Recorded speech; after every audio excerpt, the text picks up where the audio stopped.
What's going on, y'all? This is your boy Gotti of the Gotti's World Show. Check this out. I got some new products that's very near and dear to my heart that's been helping me with my health, and I want to share it with you guys. I'm talking about this new company, Aunt Loves the Lights. So look, we're going to go through a couple of these products and show you more that we have. Let's talk about this great product right here. The Hemp Delta 8 THC is a cannabinoid that provides a number of benefits. Delta 8 interacts with the body slightly differently than regular CBD. Delta 8 helps you combat discomfort, anxiety feelings, enhance moods, and much more. Also, I have another CBD tincture drop. It's full spectrum, non-detectable THC. Flavors mint and natural. Also, it specifically blends with hemp extract, fraction coconut oil, and a variety of natural flavors and options. Now this baby right here, frankincense essential oil, is known as the king of essential oil. Why, you ask? It helps soothe skin, promote feelings and peace, relaxation, and overall wellness. Now this does come with two other essential oils, the lavender essential and the tea tree essential. And of course, you know I got something for the ladies. I got bath bombs, the Good Vibes bath bombs, the Release Me bath bombs, and the Slumber Nights bath bombs. Also, they all have 100 milligrams of CBD. Now this one right here is my absolute favorite. I use this for my knee personally, the Instant Freeze Relief Rub. Not only is it packed with 500 milligrams of premium CBD, but also it blends with menthol and other beneficial ingredients. So now you guys have all my secrets. I didn't want to give them to you, but I have to. Aunt Loves the Lights. Make sure you go check it out at auntlovesthelights.net and also use the discount code EGOTTI. Y'all check it out right now. Aunt Loves. Gotti, hard body, Gotti's world, we some mob bosses. Tune in, don't just come across. We do it all, y'all just for the talking. Might lose your mind when you hear these topics, no cap, think about it. Who you know going this hard, all real, all wait, think about it. Best interview, so is this. We don't do all this, that entrepreneurship. Coming late, join the viewership. Education, relationships, businesses, view the clips. This the Midwest takeover, going overtime to invent on focus. Bringing guests in from all over, whole lot of game, we don't need a closer. Gotti, hard body, Gotti's world, we some mob bosses. Turn them L's to lessons, we don't do the losses. Dedication daily, ain't no other options. Booking up these slots on every show we plotting. Pull up a chair, make sure you watching. Subscribe, get them notifications popping. Pull up all the champagne, we gon' get it poppin'. Yeah, what's going on, y'all? This is your boy Gotti on the Gotti's World Show. Today is a very special day, and when I say special, it's a big episode for me. And not only is because of the guest that I have here, it is my 100th episode. Y'all give it up, give it up, give it up, give it up, give it up. Man, it's been a long journey. I've been only in this for 2 years, and to have 100 people sit across from me and talk to me about their life, their journey, their success. When I tell y'all, it's so special to me, and I can't even tell you how I got here. Well, I do know how I got here. God got me here. God brought all. He did all this. I didn't just do it by myself at all. So, I just want to say to everybody, my audience, my past guests, I appreciate y'all for doing this, making the Gotti's World Show what it is, and without y'all, it wouldn't be shit. So I appreciate y'all, man. Thank y'all. But now, this guest that I have here, when I say Chicago legend, when I say Hall of Famer, when I say the coldest running back I have ever saw, other than Walter Payton. Man, this brother here. I don't even know what else to say, bro. I've lost some words. Y'all give it up for Matt Forte! What's up, big dog? It's good to be here, man. I appreciate you having me on, especially the 100th episode, bro. So, bruh, that's big. I had to do it. I had to do it. Yeah. By hook or crook, I had to do it. You know what I mean? And for you to do this for me, man, I don't even know how to say I can repay you. But anything you need, anything I can do, hey. I'm pretty sure you got, you know what I'm saying, you can do whatever. But that's if you need a platform, you need another voice, I'm here, dog. Yeah, that's what it's about, bro. Like I've been blessed to be able to go out and expand and use my platform to uplift other people doing positive stuff. Yes, That's sir. what it's about. Everybody's in transactional relationships today, so it's important to us, for us, especially as Black men, to Yes, sir. accommodate each other. Yes, sir. And lift each other up. So I believe in that. Yes, sir. Yes, indeed. Yes, indeed. Well, I'm gonna let you know now, just before we get started. You took the show to another height. You didn't took it to another plateau. So the prices went up. Yeah, I'll be honest it's with going you. up. They up now. They up now. Ching. They definitely up. They definitely up. So I know a lot of people talk to you about football and things like that, but to be honest with you, bro, that ain't really my lane. Yeah. So I really want to talk a lot of life with you. Good. You know what I mean? I really want to get into that with you, man, and just to get to know about you and the man behind, you know what I'm saying, the helmet. You know what I mean? Yeah. So how we get into this, how I start this show is with you being Matt Forte, with you being the man that you are in the morning, how do you center yourself to before you walk out them doors and go into this crazy world, man? Prayer. It's easy. One word, prayer. Pray. And I it's an easy word, but it's very complicated at the same time because when you talk about leaving the house, you walk out them doors and there's a whole world.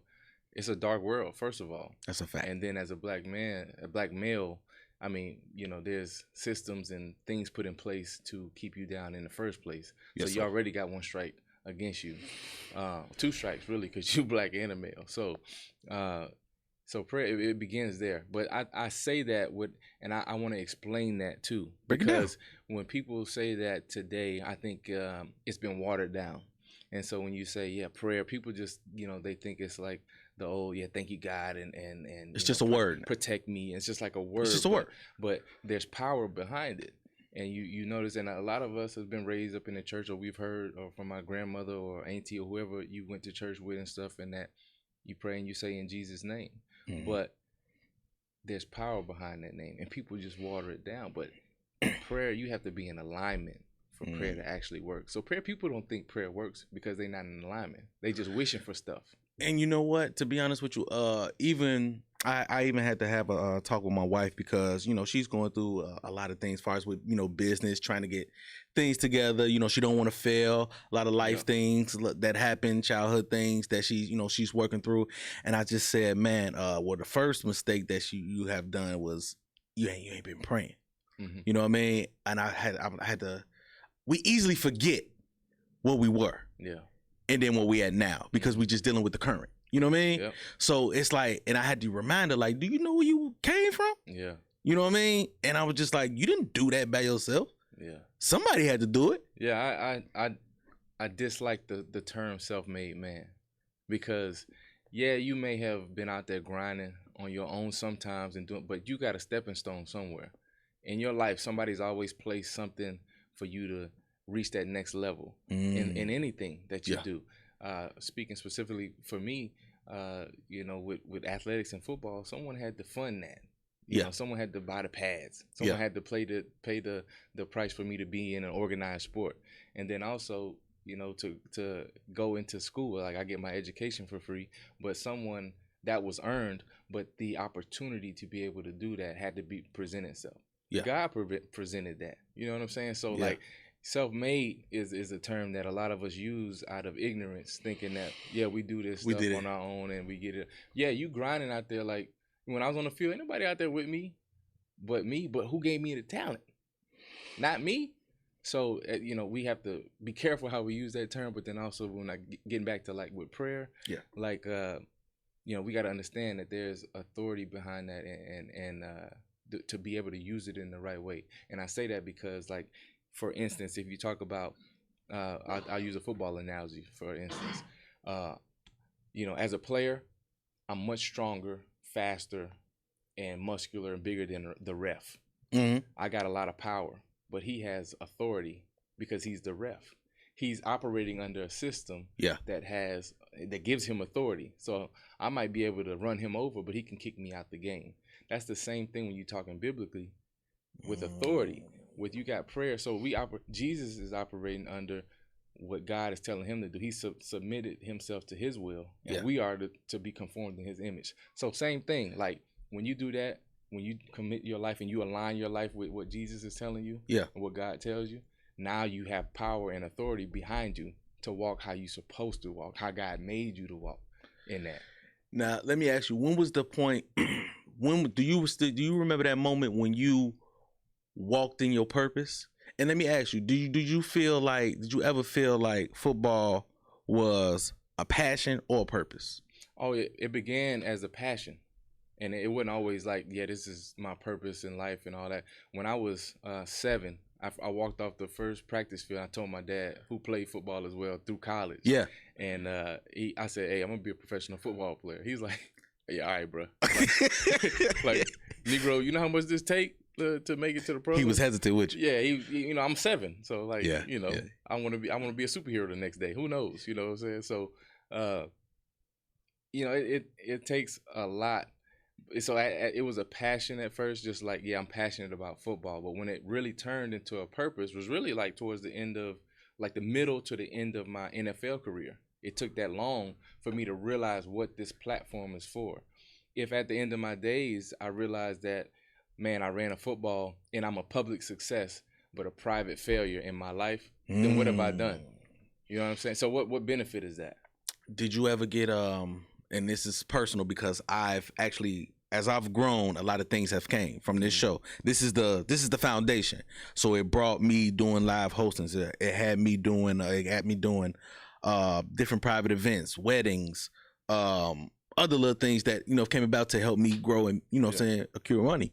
But did you ever see yourself kind of get like caught up in the bright lights? Oh yeah, caught up in them lights because it's easy too. Because, bro, I'm going through this. I've actually went through it, and I'm going through it while I'm married. And she is not messing with it. But she's adjusted. She's adjusted, but it's hard because so many things is coming at you. And you get blinded. You get, you know what I'm saying, you get the money, you get the fame. So it's just like coming from you doing it on a bigger platform. How did that look?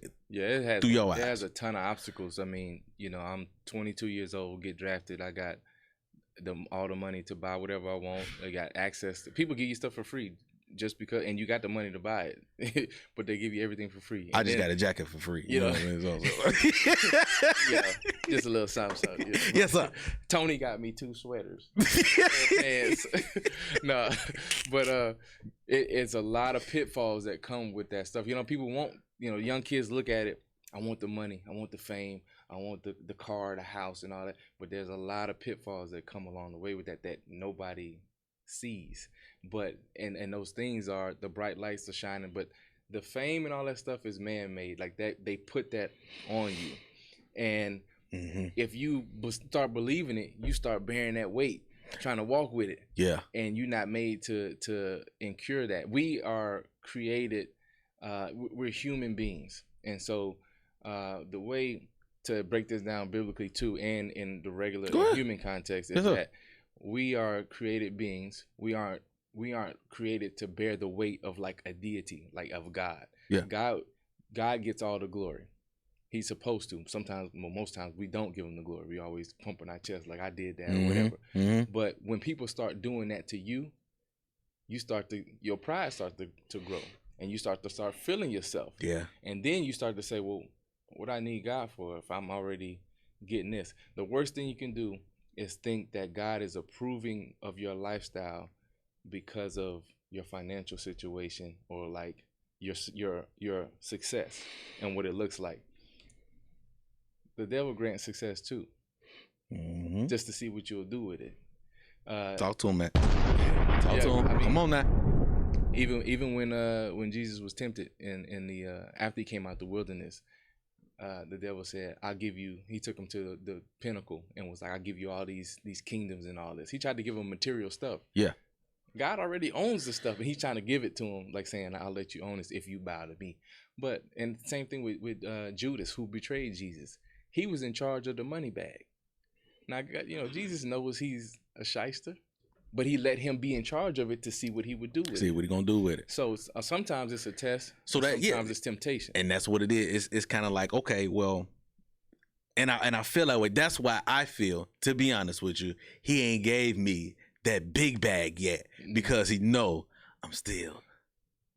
You ain't ready for. Or, I'm not saying that you ain't ready for it, but I mean, maybe, no, you can say that. I'm not ready. I'm not ready. Because if he give me a crazy bag, I'm gonna be I'm gonna be responsible with it. I'm gonna give it to the wife and stuff like that. Yeah. But I know it's some shiny things. It's you know what I'm saying? Yeah. It's some things that you want. Yeah. You know what I mean? Especially still being. One thing that keeps me humble in that aspect is that I thank God for allowing me to be able to get some of those material things to really see that at the end of the day, it's like it don't mean nothing. Okay, what is it? What is it? You know what I mean? It's like you get these things and it's like I done had the Ferrari, I done had the Lambo, I done had the Bentley, I done had all these. Come on, all these. Damn, son, where'd you find this? Come on, Michael. You know what I'm saying? Like, God, come on. All right. I done had all those things, and honestly, it's like a nice vehicle that gets you from point A to point B will suffice. And then I used to think, I'm like, okay, I got a $350,000 car. If I buy a $100,000 car, I got $250 left to do something else with, to invest in a product or invest in people, to build a school, to do, provide food and water for some, you know what I'm saying? So like all the other stuff is just false male insecurity that comes from when you're younger, and it's some type of trauma that you went through, that some girl said you this or that or whatever, and now you like, well, I'm gonna stun on everybody. And so that's what the price tag, that the world has sold us, that it's opposite, where those material things make you the man, but really what makes you the man is what's on the inside, and how you handle yourself, and how you carry yourself at the end of the day. Because I felt like the whole overall, and I actually figured this out, and I sat down with it after I've been talking to different people and stuff like that. I figured out my name, when I leave this earth, my name will get further by helping. Yeah. And that's the overall goal, is to actually help. Yeah. Give back. You know what I mean? Yeah. You know what? It will always outlast a person is their words. Think about that. You always hear like somebody, like even Martin Luther King's words. Yeah. Malcolm X's words. Still, you know what I'm saying? And even on a smaller level, some people who may have said some stuff that ain't so good, they words outlast them. Yeah. So, that in itself ought to let you know that the material stuff. I've never seen anybody on their deathbed say, hey, take me for another ride in that car, or go to the bank, get all the money out and throw it on my bed and let me lay in it. Never. They always want their loved ones right by them, and they legacy, if they have one. And so they want them right there. The best thing you can do is live a legacy, not leave one. You live it while you living. You build it and you live that legacy while you got it.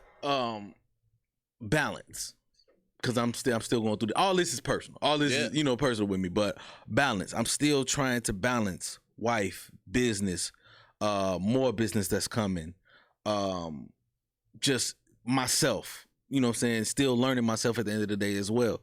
When did that balance kick in, and have you mastered that balance yet?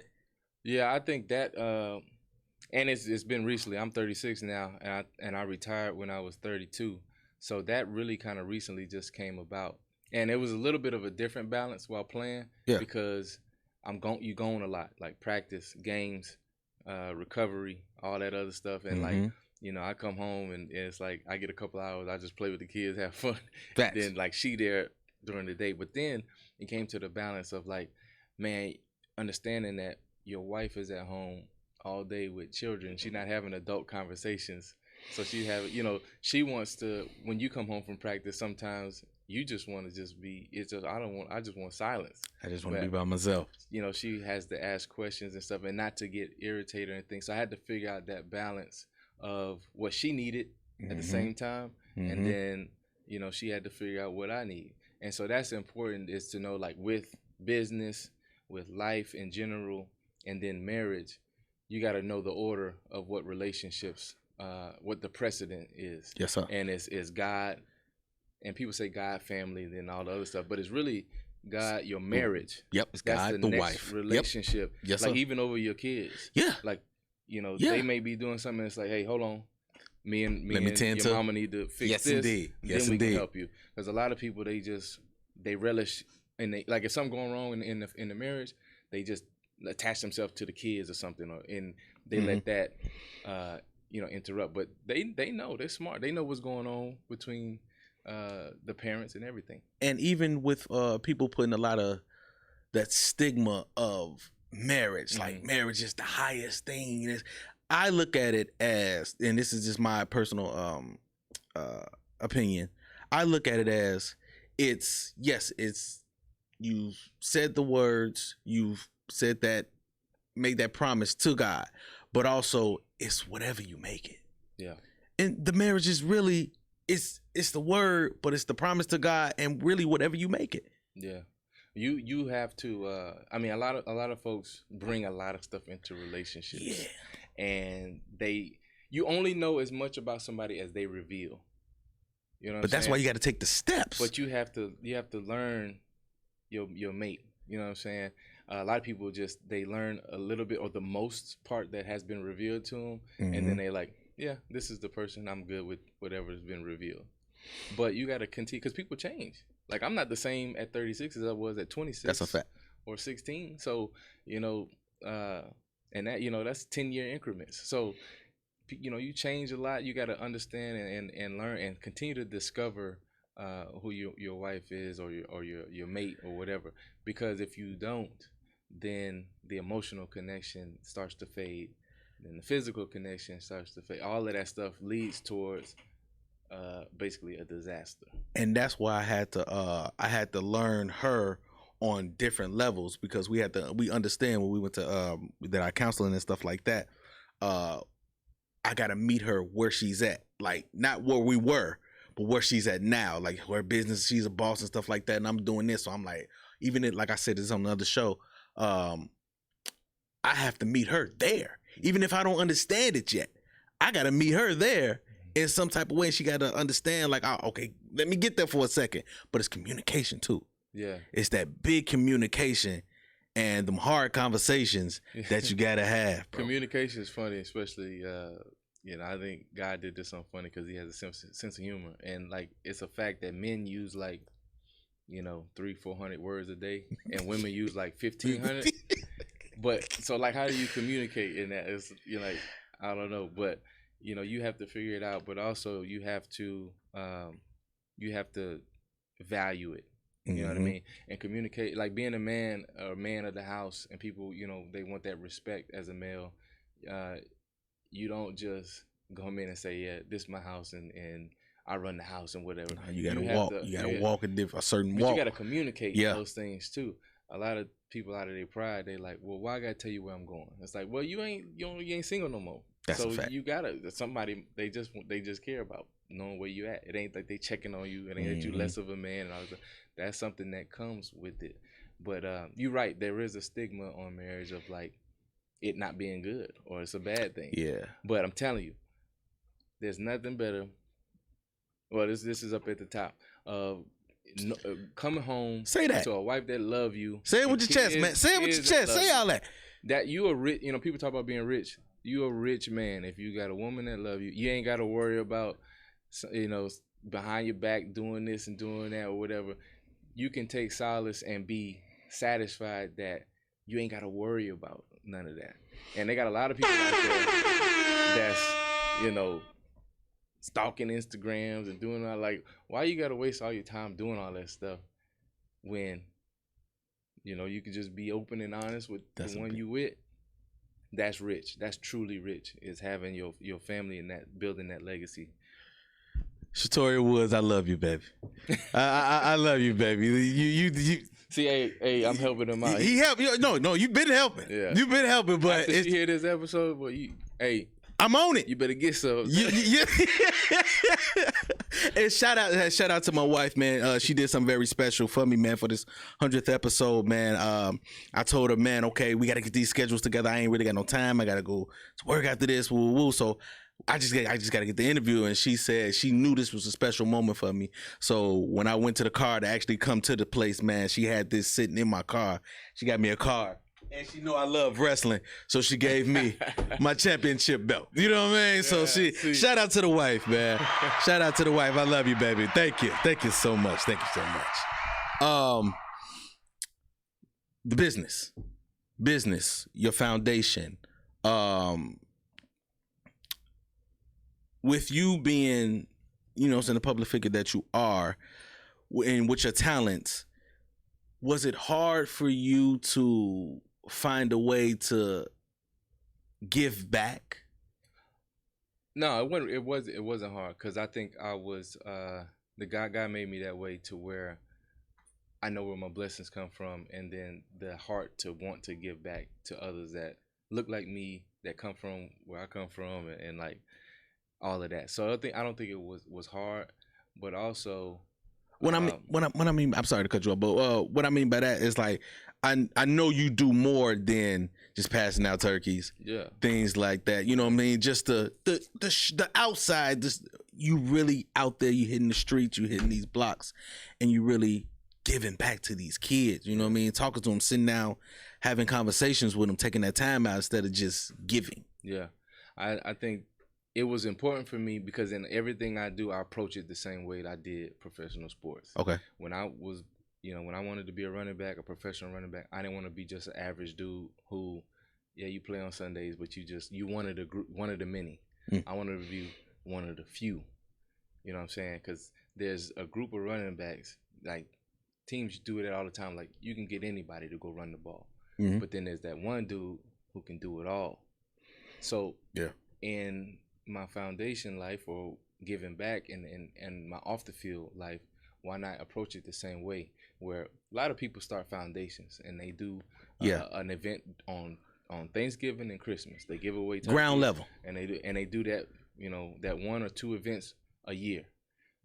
What about the rest of the year? People still hungry during the rest of the year. People still need coats when cold, after Christmas and after Thanksgiving. That's what I'm saying. So that's why I would hit the street, 10 toes down, and like really engage actual relationships with people, because anybody can do a mass event, and you give a lot of stuff to people that don't really help them in the long run.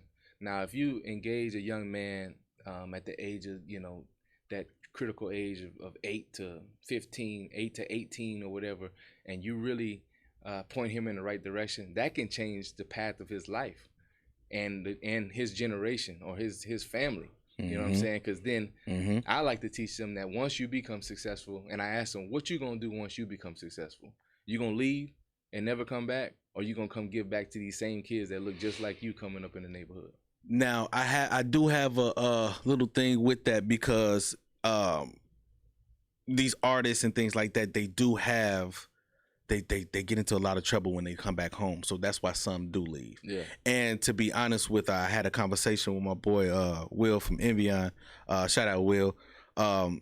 He sees some of the artists that come through here, and they're, of status, and a lot of times he has conversation with them, and I say, damn, well, a lot of times they don't like to come back. He was like, well, in some ways they don't like to come back, because when they do come back, a lot of people are always just reaching for stuff. Yeah. You know what I mean? They want you. They're chugging at you. They want things. That's a good thing. I encourage you to if that's the environment and that hinders you, then get away. But go make an impact where you at. You don't have to come back. I mean, there's plenty of people who get moved around that I'm not even from here. Yeah, I'm from Louisiana. So, but I do a lot of work here because I live here. Facts. So if that's the situation, because I mean, Young Dolph. That's what I was gonna go with. It be your own people. It be your own people. But if you do have to get away, and like those guys who move out, and that's the best environment for them and their family, then go make that impact where you at. I don't care if it's one kid. That's better than none. Facts. And that one kid may be, who knows, that might be the next Martin Luther King, that might be the next whoever. You know what I'm saying? But then you get them certain people, like we just had an incident with, other rapper and his friends, old friends and stuff like that. Ain't no point in saying no names. To where they like, man, he don't come back. He don't do this for them. So then you get that type of, then they try to air out your business and stuff like that. And it's just like, and I ask you, is it ever enough? Even in your position, is it ever enough to you'll never be able to please everybody, and you'll never be able to please people. And if you're doing it to people please, and that's where we get caught up when you talk about the spotlight. Yeah. When you start to get that clout a little bit and that fame. Yeah. Is that you start, what do other people think? Or what do they think? And sometimes even not just fans, but like your peers. Like, okay, what do they think or whatever? Man, they don't have a heaven or a hell to put you into. So if you somewhere and you making a positive impact and they talking about, yeah, you don't go back home though or do that. So what? You making a positive impact where you at though. You doing something. So they can't come for you, because that's the realest thing you can do is really like where you at is make that splash, make that impact. If you changing lives, you can come for me all day long. I'm changing people's lives. Because you know what you're doing. If you mad at me because I didn't go back home and I didn't go, because I'm okay. If I'm I ain't dead, help the hood. I can't help nobody because I'm dead. But if I'm over here helping some folks, there's hoods everywhere. You know what I'm saying? So if you move somewhere and because it's safer, there's still opportunity to give back in that capacity. Yeah. And so they can try to come for you all day, but truth is, if you helping people and you transforming people's lives in a way that's really tangible, like, they can't really say too much about it, because, to me, that's the realest thing you could do. What's some of the morals that your parents put into you that you instilled into your kids? Morals, I would say honesty. Like that's one that's always been top notch, because not only just like honest in how you speak to people and being trustworthy, but being honest with yourself. A lot of people lie to themselves. Yes, they do. Look at Instagram. Like, you be on there like, oh my God. Be lying to everybody. Lying to yourself. And trying to be something else. You know what I'm saying? So, one of the funniest things I heard was, be yourself. Everybody else take it. but do you, and let me ask you this too. Do you have homies that you still rock with, that might bring you, who can still check Matt Forte? Oh man, I got plenty of guys. I used to really, when I was young too, pray that God would place people around me. Yeah. For that reason, so that I wouldn't get the big head and be like obnoxious and be all out there like that. But man, my pastor is only 4 years older than me. Charlie Dates at Progressive Baptist Church. Shout out. Man, he is one of the most wise, loyal friends that you could ever ask for. And so like him, and the assistant pastor of the church, Jamal Johnson, okay, as another guy who's older than me, but they are brothers in Christ, that they can tell me, hey man, that ain't right. That ain't right. That's not right to say that. Don't do this, or you know what I'm saying? I'm never too big to take a lesson from somebody, or to learn something, or to take constructive criticism either. When you get too big to, learn something from somebody, you're on your way down. Like you already on the nosedive, and that's a telltale that your pride is too much pride in your heart when nobody could tell you something. I've heard, and I've had one of my good friends. She actually broke something down to me, and it was kind of interesting. So I want to ask you how what you think about it. Is the definition of humble? So basically, if you really look in the definition of humble, it's kind of like the definition is kind of like it says dim your light. So with you knowing what you're doing, you putting in the work, God is actually putting you in a position. He's giving you that light. How are you humble in your purpose? Yeah, so I guess that's Webster's dictionary definition. Go ahead. Because God's definition of humility will be never to dim your light. Let that light shine as bright as possible. Yeah. But shine it towards the right one, which is him. So that's how that's how you can become humble, and let your humility not make you to dumb down yourself or dim your own light. Yeah. But to let it shine. Like God wants you to be great. I mean, it talks about this stuff in the Bible. Like everything in the Bible is nothing new under the sun. Like every situation hasn't been in the Bible. So Jesus' disciples were talking about who's the greatest, and he overheard them, and so he asked them. He was like, "What y'all was talking about?" And so they kind of got nervous, like, "Oh man, Jesus is listening to us, man." Like they didn't want to say anything. Yeah. So then he was like, "Y'all talking about who's the greatest?" And he said, "The way to be great is through service." And so we always get it the opposite way. We think to be great is the material things, money, cars, clothes, it's acts of service, everything. Yeah. But to humble yourself is to come under submission of something that's greater than you. That's God. And so Jesus humbled himself as the creator to be amongst human beings and to not be like, yeah, I'm God, and like really like basically make y'all feel lesser than. Mm-hmm. He became a servant. He still washed the feet of those who betrayed him. You know what I'm saying? Mm-hmm. Like that's humility. So he didn't have to, and he didn't tell them not to be great. So that tells us like God does want you to be great. You should be great. But also when you shine your light, don't dim your light. Shine your light towards the right one. Give him the glory because we didn't do it on our own. So I think in purpose, that's how you do that. Facts. Now let me ask you about going back into the business, because this is something I did want to know. When you get into these rooms, now our color is not in these rooms a lot. These big rooms, these business rooms. So with you being in these rooms, making deals and doing like that, what is some of the things you have experienced and some of the advice you can give some of these young brothers, these artists, football players, basketball players? What is some of the advice, because it can get intimidating? Yeah, I think you hear it a lot, but and you hear it in songs too. Knowing your worth, standing on that, is very important, because knowledge of self in its own gives you confidence. But then if you know your worth and you really, because I had to do it with the Bears, sign a rookie deal, and when you sign your rookie deal, like you're not making as much as the veteran players do. Especially if you have outplayed your contract. But that's the nature of the business of football, is that you get the young guys cheap and you try to get all that you can out of them until you have to pay him.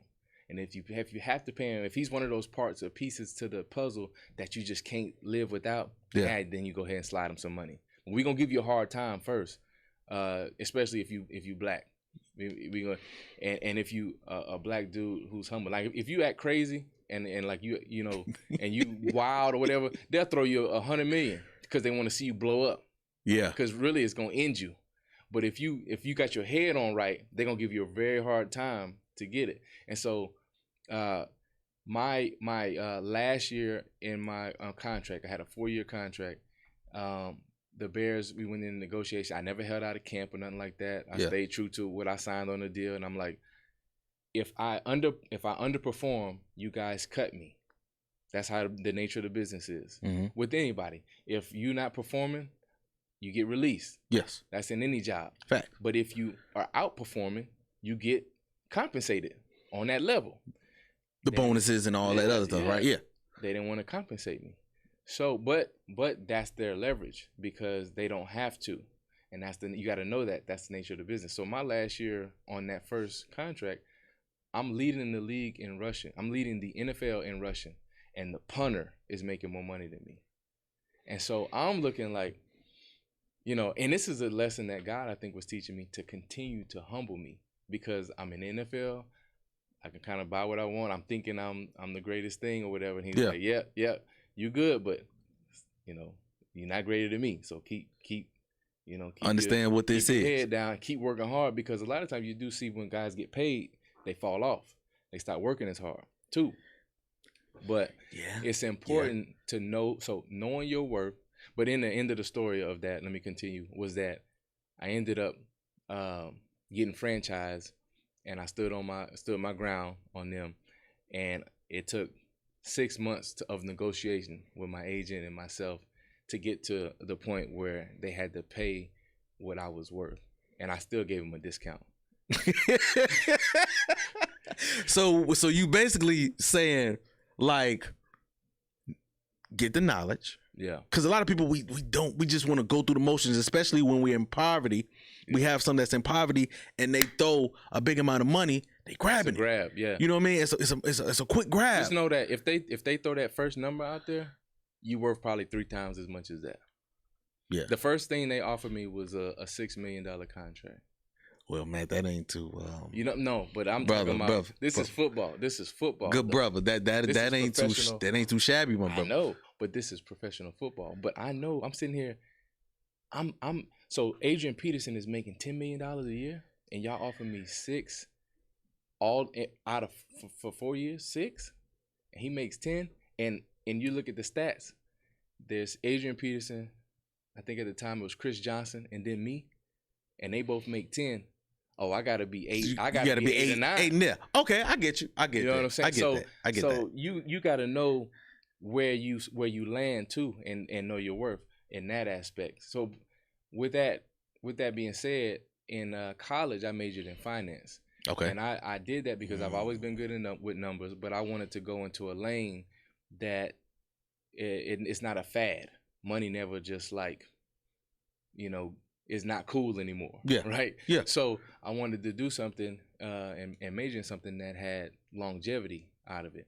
So financial literacy in the Black community is something that I've been adamant about with my foundation is getting with people and organizations that, one, provide capital that we get denied a lot of times for loans and stuff. So getting with some people that provide capital to Black-owned businesses and entrepreneurs, but then also that give the knowledge behind it on how to continue your entrepreneurship or build your business or grow your business on a larger scale. Fine. And so we like the end product. Yeah. But there's we the microwave generation. But there's a lot of stuff that goes into that. So learning financial literacy and learning how to save, how to have assets and relinquish debt, how to have stocks and bonds and IRAs and 401k and this and all of this stuff and how that works is very important for the future, not only for you, but for leaving a legacy. And so that's the part I think we like to skip is the financial literacy part, but just give me the money. Just give me the money. I'll figure out what to do with it. Yeah, I'll figure out what to do with it. You still miss the game? I miss the good parts of the game. What's some of the good parts to you? I miss the locker room is hilarious because you have every personality possible in the locker room. Yeah. And man, it's just hilarious. It's a comedy show every day. And then the good parts of when you work so hard at something. I've never worked so hard at something, but to succeed in something like the NFL, especially in it's hard grinding through high school to earn a scholarship, and then when you get to college to do all of that to make it and to get drafted or whatever. Yeah. But within it, every time, and this speaks towards business or whatever line of work you do anyway. Every time you have a great year, the next year is more important because when you do something amazing or astounding, the next year, if you don't equal it or go beyond it, you're falling off. And so you got to grind even harder and smarter the next years. And that's what's the hard part about football because you get older. And it adds up on you. So I miss the fruit of all the hard work you put in. When you cross the goal line, I can't explain it. It's just this feeling that you get of relief and also of satisfaction that you work so hard at doing that, and it's a team goal as well. Sir. So there's nothing else in life that could kind of rival that. Yeah. Besides living in purpose and finding what that is, and that's something that is God ordained and has to give you that joy. But that's the part you miss of the game. What about the crowd? Yeah, man. You miss the love. Do you still miss the love? It's weird, but also a great feeling at the same time because it's you feel so blessed to be in that situation. It's who am I to be adored by fans? You know what's so funny, bro? let me go ahead and say this. You know what's so funny, G? I'm coming into this. Like I'm walking in this right now, right? The whole podcast thing of coming into my talent. What God has given me. He gave me the to talk to people, the ability to talk to people, anybody, no matter who it is. And I've capitalized on it. And what's so funny is I was talking to a good friend and he was telling me how, you know, he's still like, it's funny how people walk up to him, take pictures and things like that. And I said, man, I wonder what that moment is like. Man, when I tell you, I got that first moment to where somebody looked at me and it's like, because they saw the show and things like that and said, can I take a picture with you? I said, who you talking to? Who me?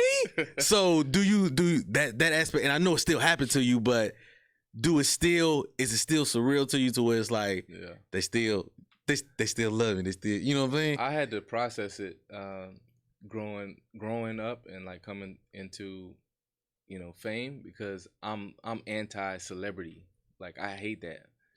And like I didn't like it.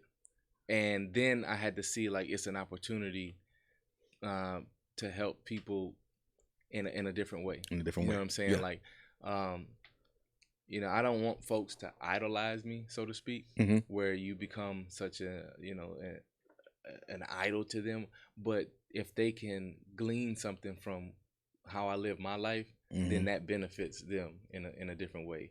And like, oh, well, Matt, you know, treats his wife with love and respect, and he has kids and a family and all that. And, you know, you listen to a lot of music today and it's like anti, or like, even when I was growing up, it was anti that. It was, you know, disrespecting women and, you know, this and that. And I used to listen to it too. I ain't gonna lie. Like I used to listen to all that Still stuff. Listen to it?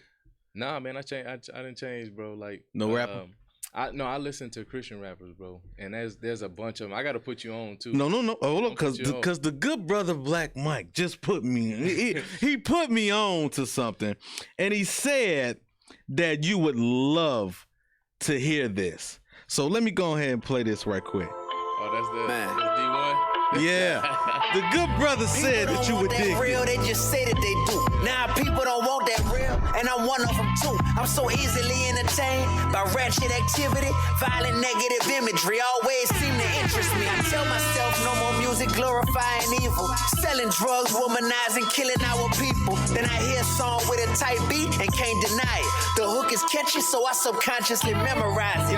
Next thing you know, I'm reciting all the lyrics, and my day don't feel complete unless I hear it. Darkness in my spirit, this can't be light. I'm craving what I'm supposed to be fighting, this can't be right. Yeah, that's the perfect song too. Yeah. D1, shout out to D1. Shout out. Louisiana native from New Orleans. Yeah. Yep. And we good friends, and man, he started out as a secular rapper, and he was getting his platform was going up there. He was gonna be like the next Lil Wayne as far as secular rap. Yeah. And he made a shift, and he was just like the song said, why I'm sitting here glorifying evil and doing all this stuff when I'm trying to uplift my people. Facts. And this is keeping them down, because they listen to it and they like, I got to go out and do that. So you know, respect to him. That's what I listen to now, because honestly, the Christian rappers, and people gonna knock it until they really try it. They are more talented than regular, you know, secular mainstream rappers. We got some. They got some talent. You know, you got Jay-Z and Lil Wayne, and like we got some conscious rappers. That's Lamar and some conscious dudes. But like these dudes take the actual scriptures in the Bible and make it relevant to current life. Yes, sir. And make it rhyme, and they don't lose they style, or you know, they metaphors and all that other stuff that they put in there. So I think technology has helped too, because now they're able to produce at a better rate of like production quality and beats and things like that. Beforehand, they couldn't get like because people wouldn't invest in that. Yeah. So now they're able to do that. So like, I'm gonna name a bunch of them: Lecrae, Andy Mineo, yes sir, KB, yes sir, 1K Fuel, yes sir, D1, like I said, Mike Teasy. They got a lot of dudes out there that's like, they actually No Big Deal is one too. This dude is like the Andre 3000 of Christian rap. Just like You putting me on something. Crazy bars. You putting me on something, brother. You putting me on something. They could have went mainstream. Like they easily could have took the deal. Like his name is No Big Deal because they had the big deal on the table and he ain't take it. He went independent. And so he bet on himself and now he doing his own thing and is glorifying what God has purposed him to do. And I think this is so influential because, and I'm gonna shut up after this because music and artistry and all this stuff, that whole industry is heavily, its influence is heavy, right? Because it kind of shifts the culture, like hip hop and culture and all that. It shifts how people think, how they move, and how they go about doing stuff. And I think that biblically it talks about our battle is not against flesh and blood, but against powers and principalities in the spiritual realm. So there's a whole realm that we can't see, that we're not aware of. Mm-hmm. And so there's battles that go on, spiritual battles that people think, this is something that's going on with me and it's revealing itself in life, but there's a spiritual root to it. So we try to fix it with all these things in life, and it either pacifies it for a little bit or it doesn't work at all. And so in music, you got these stuff that these dudes rapping about that most of them don't even live it, or they may have did it once or twice. You don't know. That's the fact. And they telling kids to go out and do it. Now, biblically, it says when you hinder a child, children, they're innocent. You remember how innocent we used to be? We ain't know nothing. We wanted to play. We just wanted to do things. But when you hinder a child, or if you cause a child to stumble, it says it's better for that man to be thrown into the lake with a millstone tied around his neck. So music and the influence of music is heavy on children, right? That's a fact. So on the world. So if you speaking this stuff, you don't know who's hearing that and who's going out and doing what you're talking about. That's a fact. So there's a weight on your shoulders, or at the end of your life, because your words outlive you. Yes, sir. Yes, sir. Brother Matt, I gotta do this to you, bro. Yeah. I got a game. If you don't know that sound, which I know you probably do. It's called the 10 name game. So basically, I fire off 10 things or 10 names, and you got to give me your answer in a one-word answer. So say if I say football, the first thing that pop in your mind, one word, what would it be? Walter Payton. Yeah. Yeah. Okay, cool. So, you ready for it? Yeah. Here it go. Love. God. Family. Rich man. That's 2 words. Gotta be one. Family, a blessing. The Bears. Frustrating.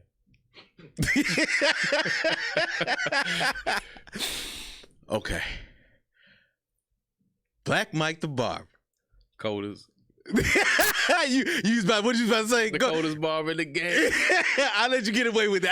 I'll let you get away with it. Marriage.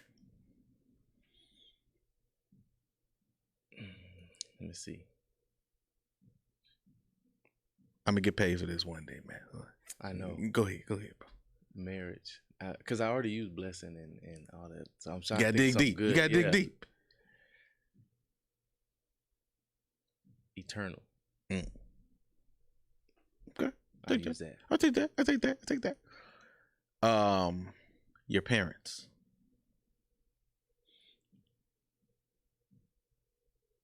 Man, everything is a blessing, but dang, I don't know.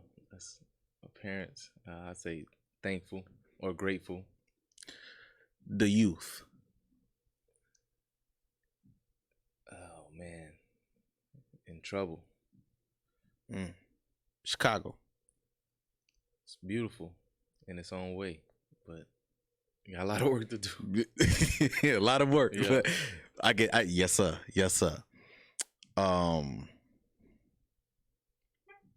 Christianity.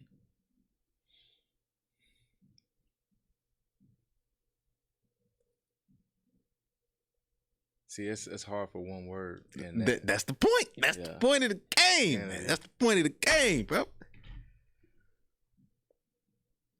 I'm gonna say this, but I have to explain it. So you said Christianity. I say,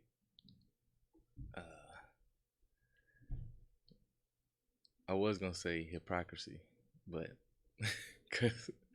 we all got a little hypocrite in us. That's a fact. So we all sinners. But let's see.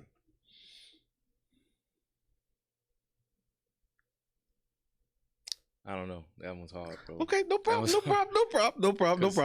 Last one. Yeah. Last one. If you can describe your life in one word from Louisiana to this point right now, how would you describe your life in one word? Transformation. Woo! Y'all clap it up. Now, how we do this? We're not gonna be biased. We can't be biased. Okay? Yeah. We real brothers around here. So I'm gonna give this opportunity and we have to give you a grade. And I'm gonna give this opportunity to my man Sam. So Sam. Yes. We know how you feel. I know how you feel. Look,